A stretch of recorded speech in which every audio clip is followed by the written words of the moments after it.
in my house, parenting, homeschooling, cooking, baking, doing everything that everybody else is doing at home right now. What a perfect time to share some of my favorite recipes and pro tips with all of you. Let's go get started.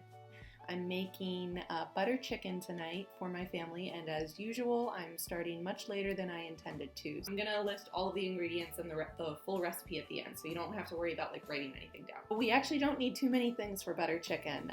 Let me show you. So I've got my boneless, skinless chicken thighs over here, kosher salt, fresh garlic, fresh ginger. This is about 15 ounces of crushed tomatoes. That's about a stick of butter there, heavy cream, and a whole bunch of fun spices. Basically, I'm just gonna dump everything except for the butter and the cream into my Instant Pot. Okay, so very lucky. There's not too much chopping to do with this recipe. It's just the garlic and the ginger.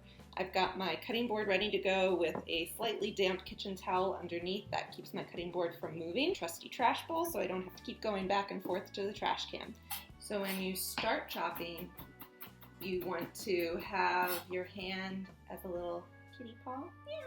If your knife does hit your fingers, it just bumps up against the knuckles. Once you're done with that part of it and you're doing your back and forth, you have your hand flat on top of your knife. See that? So that you can't get your fingers underneath of it.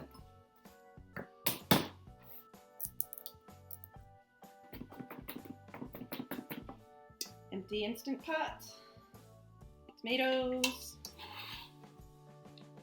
garlic and ginger, garam masala, a teaspoon of smoked paprika, a teaspoon of turmeric, half a teaspoon of cayenne pepper, but my kids are going to eat this tomorrow. My husband and I are having it tonight, but my kids are going to have it tomorrow too, especially since this is going to sit overnight. As it sits, it's going to just get spicier and spicier, so a quarter teaspoon should be okay. I don't know.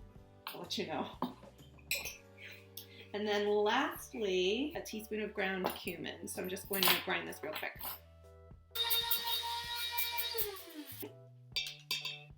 So that's it for spices, and now I just need to add the chicken. So I'm going to get chopping.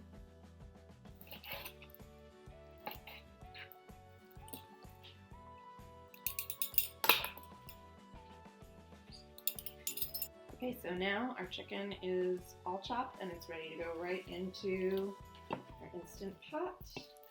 I got chicken on my computer.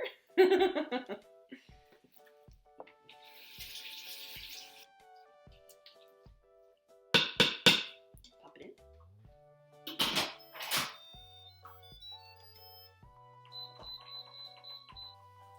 Don't forget to make sure that your little vent is in the right position. Oops. There it goes.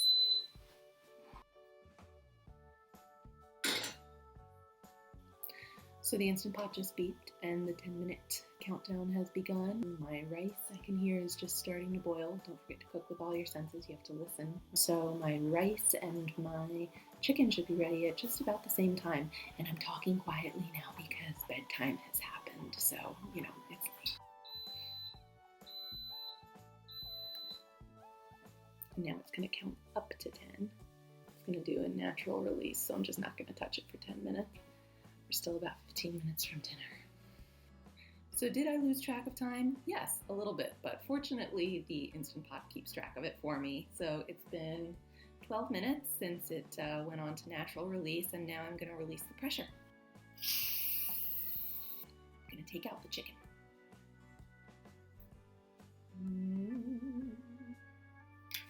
I'm going to zap it with one of these things. If you don't have one of those, you can just skip that, especially if you use crushed tomatoes and not whole tomatoes. You can definitely skip that step. My husband is here. I think it's because his dinner smells so good and he's very hungry. So now I'm going to add about half a cup of heavy cream and 4 ounces of butter. So you want your butter to be pretty soft and chopped up into cubes, and that way it'll just sort of gently melt into the sauce. There's a fancy French term for that, and that's monter au beurre, mount with butter. Queen goes in. It's ready for the chicken to go back in. It's done. It's time to eat. I'm gonna fluff the rice and we're gonna get going. Basmati.